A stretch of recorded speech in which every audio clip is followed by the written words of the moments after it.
just hearing that scripture from Ezekiel, I'm very aware that we are not gathered together with many people in the pews which are in front of me. It feels kind of like dry land around here. We have a desert, dead branches kind of look. Ezekiel was supposed to speak comfort, but the vision he received from the Lord was a whole valley filled with dry bones. That's a lot of bones. They were piled up so high he had to wade through them like children might wade through a pile of dry leaves. Short legs, small feet, kicking leaves piled high, so many that they covered their ankles. Did Ezekiel kick through the piles of dead bones, stirring up dust and ashes and bone shards?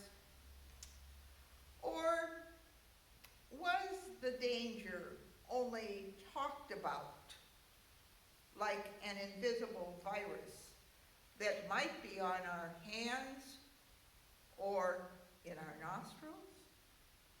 Can't see it, but it's powerful enough to turn the whole world's economic situation upside down.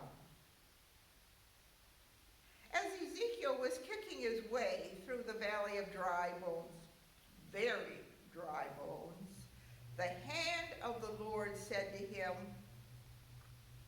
"Mortal, can these bones live?" I'm glad I wasn't Ezekiel being asked that. Can the bones have a center that is soft again, and can blood vessels flow through them to bring oxygen to the cells of the bones so that they can be strong and could hold up a 200-pound body? Can these bones live? The Creator, Lord God, was asking Ezekiel to make a decision about how to do life. Ezekiel didn't have any idea of how to create life. And so he said, "Oh Lord, you know." In the question of living, I would refer to my understanding of the Creator of life. Thus the Lord God said to these bones, "I will cause breath to enter you, and you shall live. I will lay sinews on you, and will cause flesh to come upon you, and cover your skin, and breathe breath in you, and you shall live. And you shall know that I am the Lord. Prophesy to these bones, and say to them, O dry bones, hear the word of the Lord." The word of the Lord had life in the words. Ezekiel had only to speak the word of prophecy. Ezekiel didn't have to make the bones live by calling out to the bones to do something. Bone, find your own connection and join together. Bone, lift yourself up from the dusty pile and stand upright. Bone, produce some sinew and attach the sinew before the flesh is formed, and then cover the carcass with skin, leaving holes in the skin for eyes, ears, and mouth. Get the arms attached, shoulders and legs to the hips. Put the feet to the whole body upright. No, the bones didn't have to put themselves together. The Lord God said, "I will cause breath to enter you, and you shall live. I will lay sinews on you, and will cause flesh to come upon you, and cover you with skin, and put breath in you, and you shall live." The Creator, Lord God, is the source of life. And you shall know that I am the Lord. In our desert place of self-quarantine, of closed colleges and public schools, and messages from our governor and president to stay home. And if you need to venture out, use social distancing, like 6 feet from anyone. In the dry place of worship, without our friends and members in person in the pews in the front, can this congregation live again? Certainly. When the isolation is over, when the shutdown is removed, we will again gather together and sing together and pray together and hope together. But will we live?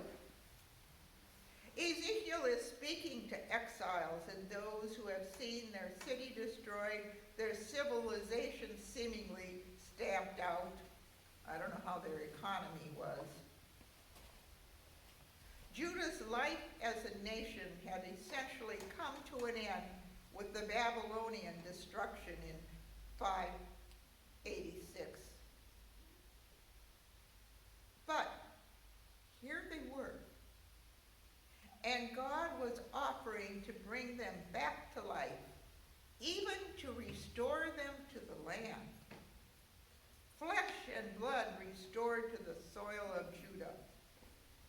Ezekiel prophesies the promise of God, that they would once more become a nation in their land. Or have we missed something about what Ezekiel said?